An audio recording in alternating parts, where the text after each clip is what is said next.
Mata TV YouTube Indonesia dengan bangga mempersembahkan sebuah storytelling kekinian abad ini diangkat dari karya besar S.H. Mintardja yang sangat populer di masanya, berlatar belakang kisah tanah Jawa masa lampau, tepatnya di penghujung kejayaan kerajaan tanah Jawa dengan judul Api di Bukit Menoreh.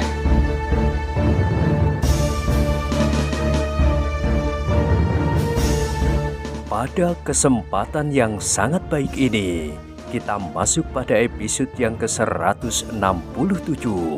Selamat menikmati.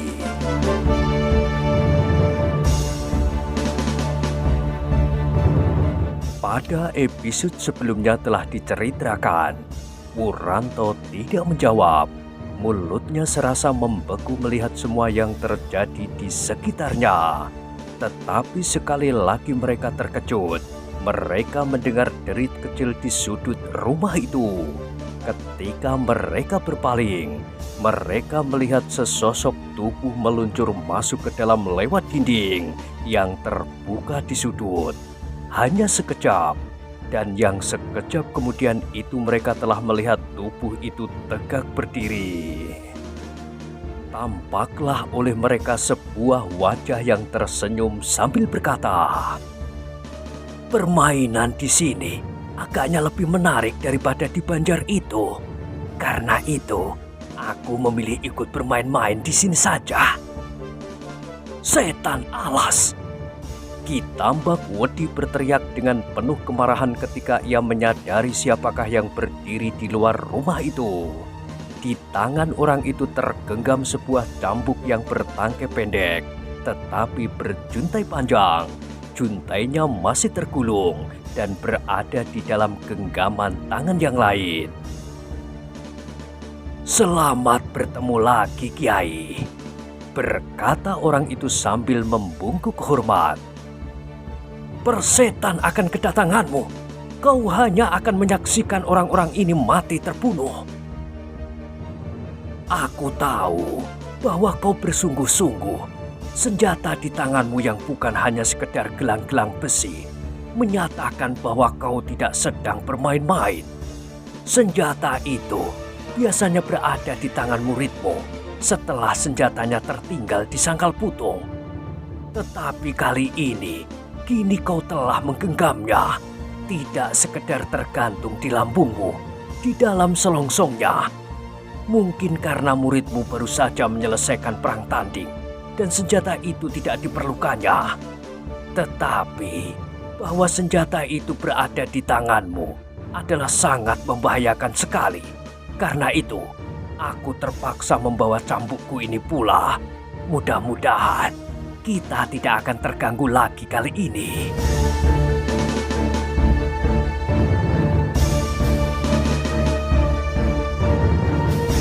Ki Tambak Wedi menggeram mendengar kata-kata Ki Tanu Metir.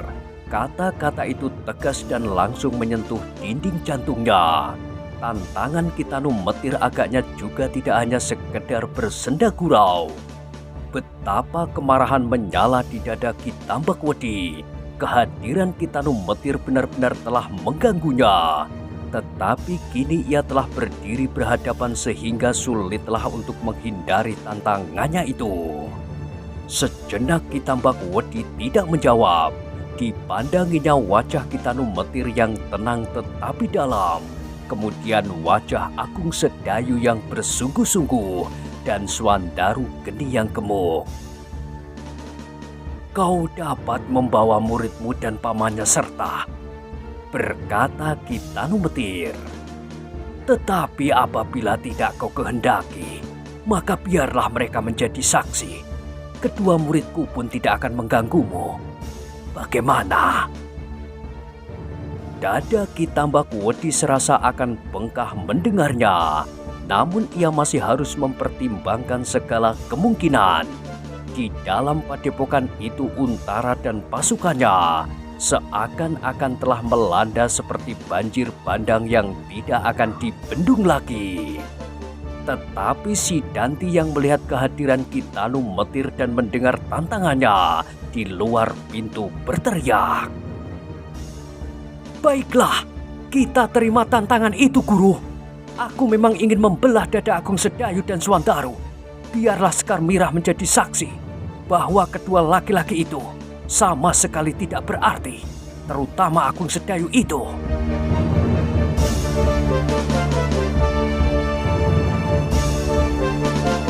Sekali lagi Ki Tambak Wedi menggeram.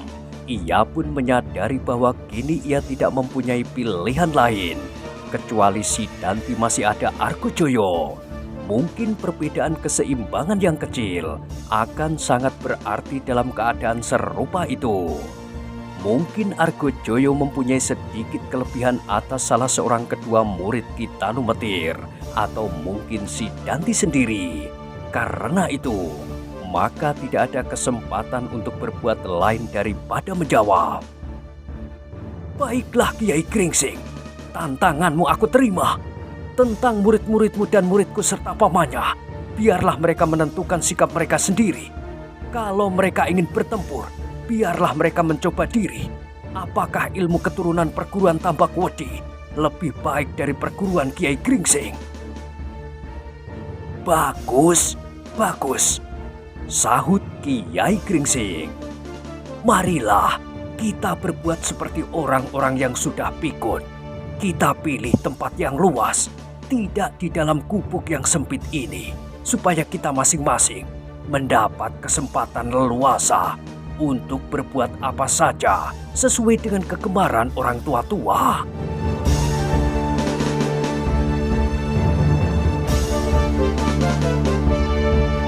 Ki Tambak Wedi terdiam sesaat.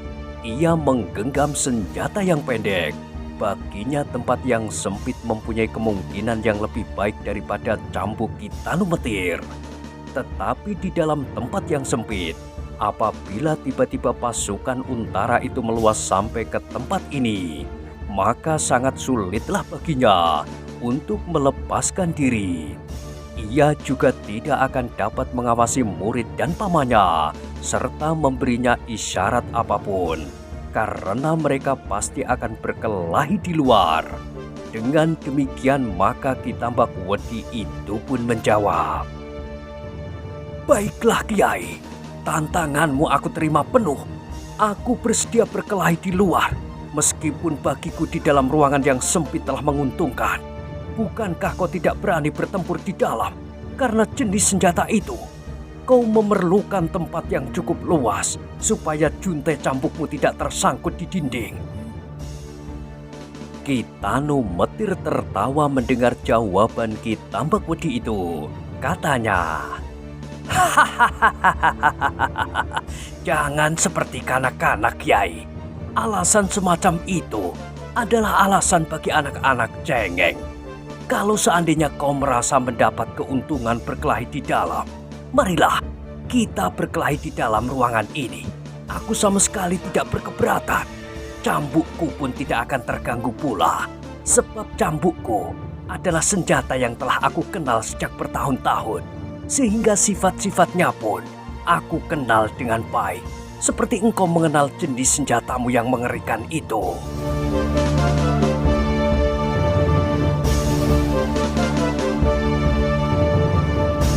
Wajah Ki Tambak Wedi menjadi semakin merah mendengar jawaban itu. Sahutnya hampir berteriak, "Jangan banyak bicara lagi. Aku tunggu kau di luar bersama kedua muridmu." Baik, di luar udaranya cerah dan angin membuat tubuh kita menjadi segar. Kesempatan untuk lari pun lebih luas terbuka.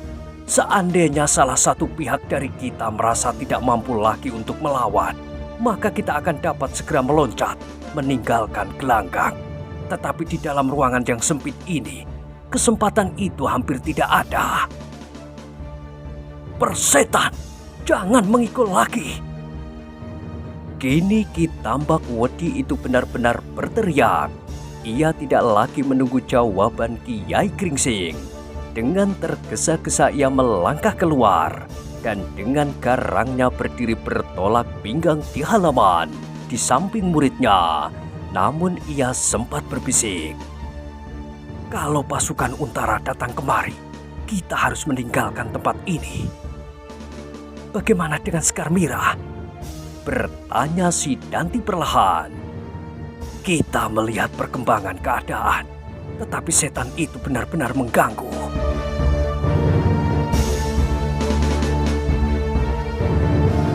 Dada si Danti menjadi pepat mendengar jawaban gurunya. Kehadiran Kiai Gringsing benar-benar telah membuat jantungnya hampir meledak. Tetapi ia tidak dapat menutup kenyataan bahwa mengalahkan orang-orang itu bukan pekerjaan yang terlampau mudah. Mungkin si Danti dan Argojoyo mempunyai beberapa kelebihan dari kedua murid Kiai Gringsing. Namun kedua orang itu pun masih memerlukan waktu untuk mengalahkannya.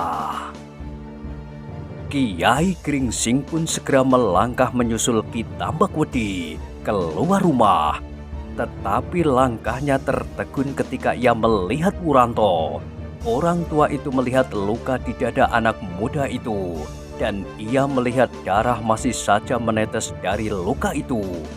Maka Kiai Gringsing pun segera mengambil sebuah bumbung kecil dari kantong ikat pinggangnya.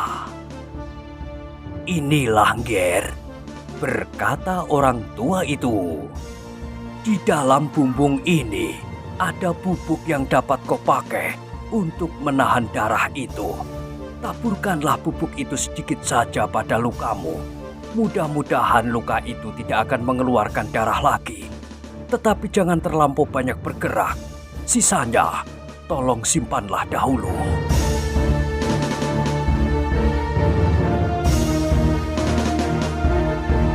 Wuranto masih saja berdiri seperti tonggak.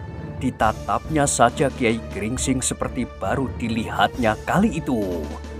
Tetapi ketika tangan Kiai Gringsing terjulur menyerahkan bumbung kecil, maka seperti bukan kehendaknya sendiri Wuranto pun menerima. "Jangan kau sia-siakan waktumu," berkata Ki Tanumetir. "Cepat, usahakan lukamu itu tidak lagi mengeluarkan darah, supaya kau masih cukup mempunyai kekuatan untuk kembali ke Jati Anom." Wuranto kini mengangguk. Kata-kata Ki Tanumetir itu seperti sebuah pesona yang tidak dimengertinya. Namun terasa bahwa tak ada cara lain baginya daripada memenuhinya. "Mudah-mudahan obat itu menolong," gumam Ki Tanumetir. "Kemudian awasilah Sekar Mirah. Mungkin masih ada bahaya yang mengintainya. Kami akan berusaha untuk menghindarkannya dari tangan si Danti dan gurunya." Tanpa sesadarnya Wuranto mengangguk. "Nah, aku akan melayani Ki Tambakwedi," gumam Ki Tanumetir sambil melangkah meninggalkan anak muda itu. Sampai di muka pintu ia berpaling. Dilihatnya Sekar Mirah berdiri menggigil di belakang Suandaru Geni. Di sisi dinding yang lain, ia melihat Agung Sedayu. Sedang kedua orang Tambakwedi yang terikat tangannya masih berdiri beradu punggung. "Marilah," berkata Ki Tanumetir. "Kalian mempunyai pekerjaan. Di luar ada dua orang yang menunggu kalian, selain Ki Tambakwedi. Menurut penilaianku, maka kau berdua, Angger Suandaru Geni dan Angger Agung Sedayu, akan dapat melayaninya apabila dikehendaki. Tetapi dengarlah nasihatku. Keduanya adalah orang-orang yang tangguh tanggon. Kalau mereka ingin bertempur pula, maka bagi Angger Agung Sedayu lebih baik memilih Angger Sidanti untuk mendapatkan keseimbangan. Sedang Angger Suandaru dapat melayani tamu Paman Angger Sidanti itu."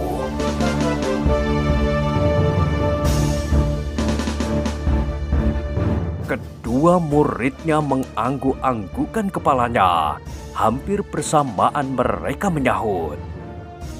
"Baik Kiai, ingat-ingatlah. Sekali lagi keduanya menganggukkan kepala mereka. Kalau gurunya berpesan, itu bukannya tidak berarti bagi mereka keduanya. Dan keduanya pun menyadari bahwa pesan itu harus dijalaninya. Gurunya pasti mempunyai perhitungan-perhitungan tersendiri atas kekuatan mereka masing-masing. Sebab mau tidak mau, harus diakui bahwa kekuatan Swandaru dan Agung Sedayu pun masih berselisih beberapa lapis tipis. Kitanu Metir itu mengangkat kepalanya ketika ia mendengar Kitambak Wedi membentak. "Cepat sedikit, Kiai. Aku sudah tidak sabar lagi. Kau tidak perlu banyak berpesan kepada murid-muridmu. Pesan itu sama sekali tidak akan berarti, sebab kau dan murid-muridmu sebentar lagi sudah akan terbunuh di sini." "Baik, Kitambak Wedi, baik. Aku akan cepat datang." Kiai Gringsing itu segera melangkah keluar ketika ia melihat Kitambak Wedi menebarkan pandangan matanya ke sekeliling halaman. Sebagai seorang yang berpengalaman, maka segera ia menangkap apa yang tersirat di hati orang tua yang selama ini menghantui lereng Gunung Merapi.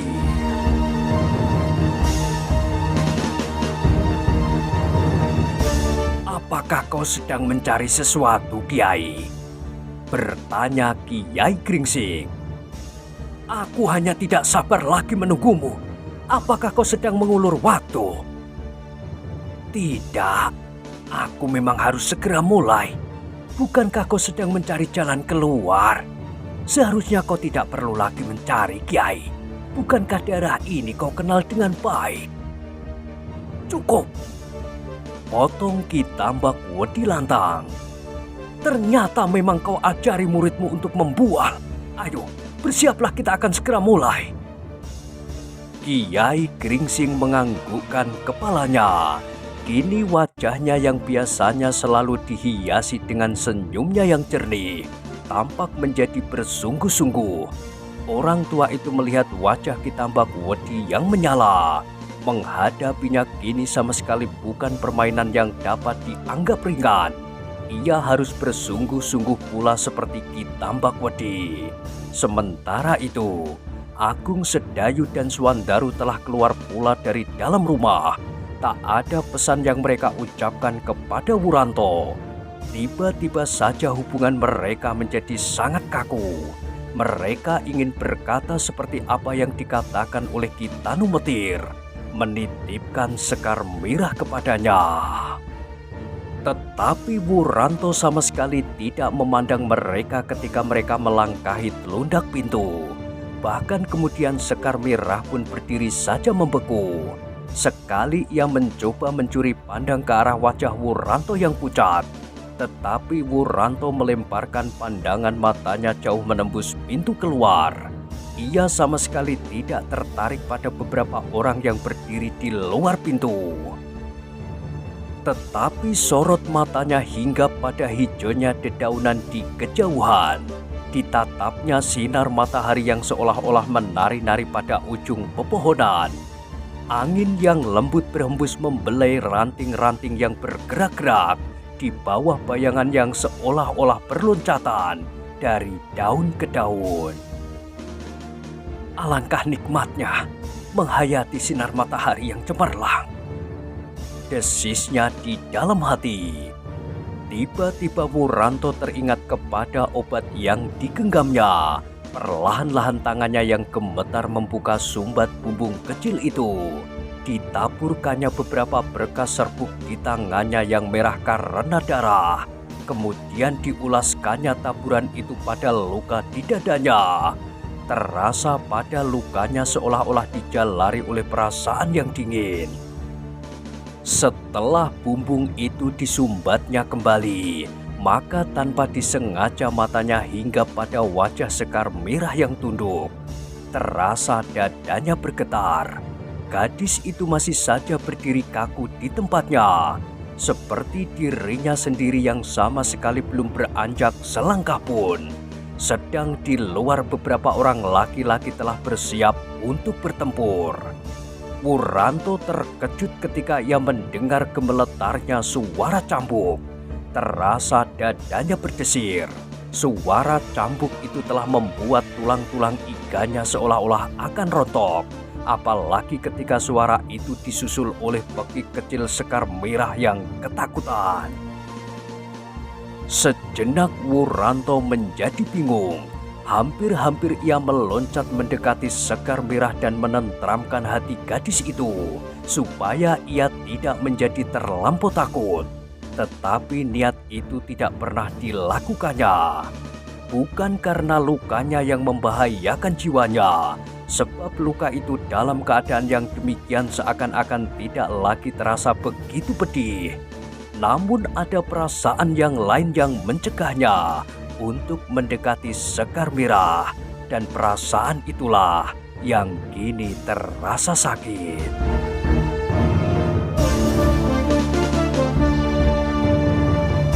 Ketika ia memandangi Sekar Merah sekali lagi, maka dilihatnya wajah gadis itu amat pucatnya, dan bahkan tubuhnya menjadi gemetar.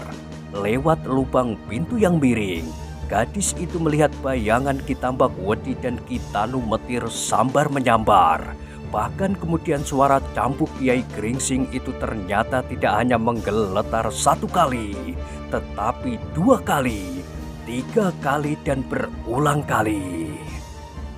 Sekar Merah akhirnya tidak tahan lagi. Tiba-tiba ia duduk dengan lemahnya di atas tanah. Sekali-sekali dilontarkannya pandangan matanya kepada Wuranto, seolah-olah minta anak muda itu menemaninya. Tetapi Sekar Merah pun tiba-tiba menjadi segan dan bingung menghadapinya. Di dalam ruangan itu kedua orang Tambak Wedi masih saja terikat erat-erat. Sekilas mereka memandang Wuranto yang lemah, kemudian Sekar Merah yang pucat. Tetapi mereka sendiri kemudian menjadi gemetar pula mendengar suara lecutan yang dahsyat di luar rumah.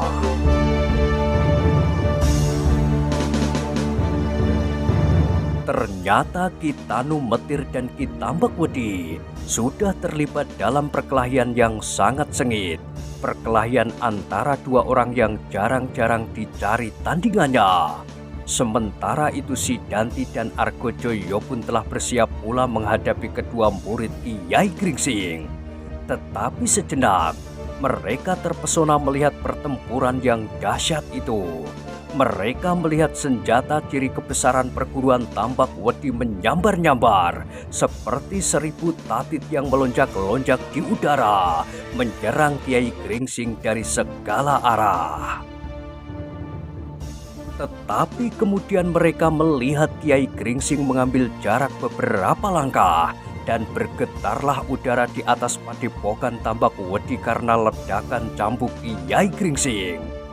Ledakan cambuk yang seolah-olah ledakan guruh yang menyusul sambaran kilat yang mendahuluinya.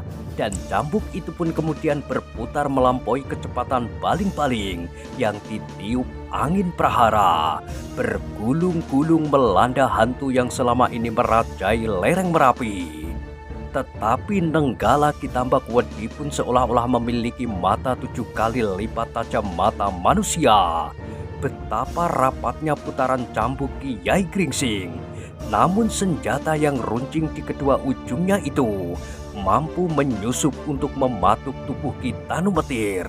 Namun Ki Tanu Metir pun cekat seperti sikatan, sehingga setiap kali serangan masing-masing tidak menyentuh sasarannya. Pertempuran itu semakin lama menjadi semakin dahsyat, seperti angin pusaran di musim peralihan, berputaran mengerikan. Agung Sedayu dan Swandaru pun memperhatikan pertempuran itu dengan dada berdebar-debar. Mereka sering melihat gurunya bergerak-gerak dengan lincah dalam latihan-latihan hampir setiap hari. Tetapi perkelahian kali ini agaknya telah memeras hampir segenap kemampuan orang tua itu, sehingga tata geraknya menjadi semakin cepat dan lincah. Tetapi kedua anak muda itu segera menyadari keadaannya Ketika mereka melihat Sidanti dan Argojoyo telah siap menerkam mereka dengan senjata masing-masing.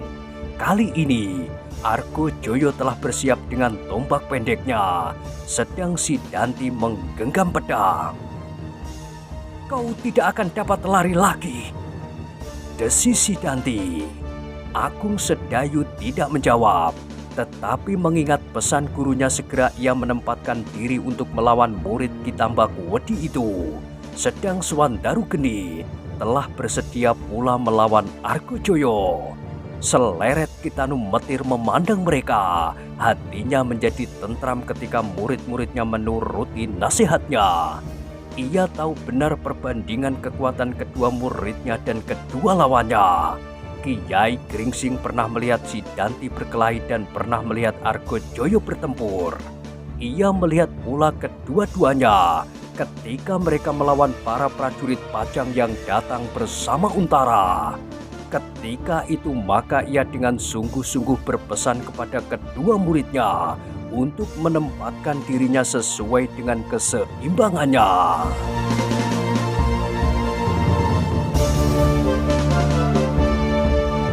Dalam pada itu Swandaru telah berdiri beberapa langkah dari Argojoyo. Tiba-tiba ia membungkuk hormat sambil tersenyum. Katanya, "Bukankah Tuan tidak lupa kepadaku?" "Persetan!" geram Argojoyo. "Di Prambanan, Tuan bertempur melawan anak muda yang bernama Sutojiyo. Kini Tuan berhadapan dengan aku, Swandaru Geni. Tutup mulutmu. Aku sudah tahu siapa kalian dan siapa anak yang menyebut dirinya Sutojiyo itu." "Oh," Swandaru mengangguk-anggukkan kepalanya. "Kau sangka aku takut karenanya?" Argojoyo semakin marah. Swandaru Geni menggeleng. "Tidak, aku tahu bahwa Tuan tidak mengenal takut seperti yang aku lihat di Prambanan dahulu. Tuan memang luar biasa. Sekarang apa yang akan kau lakukan?" "Sekarang aku akan bertempur melawan Tuan. Tetapi aku tidak akan sekedar menakut-nakuti seperti Sutowijoyo. Tetapi aku ingin benar-benar membenamkan pedangku ini ke dalam perut Tuan." Argojoyo menjadi semakin marah. Wajahnya seolah-olah terbakar oleh api yang menyala di dalam dadanya. Tetapi ia ternyata lebih lambat dari Sidanti. Sebab saat itu Sidanti telah meloncat menyerang Agung Sedayu sejadi-jadinya. "Nah, lihat, kemenakan Tuan sudah mulai. Apalagi yang Tuan tunggu?" Argojoyo tidak ingin menjawab lagi. Segera ditundukkannya tombaknya itu. Selangkah demi selangkah ia maju mendekati Swandaru Geni yang kemudian menyilangkan pedangnya di muka dadanya. Jarak antara Swandaru Geni dan Argojoyo itu pun menjadi semakin pendek. Dan sejalan dengan itu, wajah-wajah mereka pun menjadi semakin tegang. Swandaru pernah melihat Argojoyo bertempur melawan Sutowijoyo dan melihat betapa keras hati orang itu. Dengan demikian maka ia tidak lagi berani bermain-main. Ia harus bersungguh-sungguh menghadapi tombak pendek yang siap mematuknya itu. Beberapa langkah dari Swandaru Geni, Argojoyo berhenti. Tetapi ia sudah tidak ingin berbicara lagi. Sekilas ia melihat Sidanti telah berkelahi semakin sengit dan Kitambak Wedi pun bertempur semakin dahsyat. Karena itu maka segera ia pun akan membuka perkelahian pula. Sejenak kemudian, Swandaru melihat Argojoyo mengambil ancang-ancang. Dan sekejap kemudian, orang itu telah meloncat sambil menjulurkan tombaknya ke arah dadanya.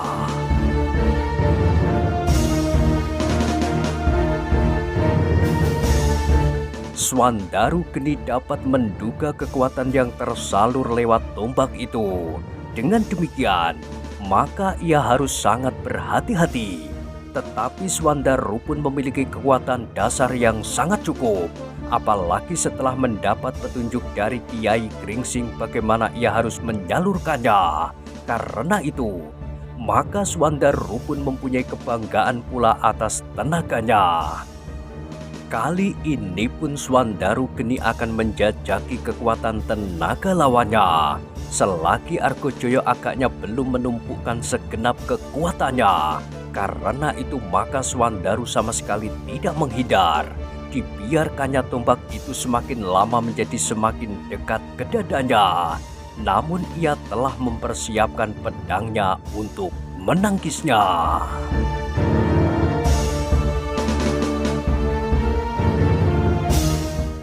Nah, bagaimanakah kisah selanjutnya? Silahkan ikuti terus kisah Api di Bukit Menoreh pada episode berikutnya. Sampai jumpa.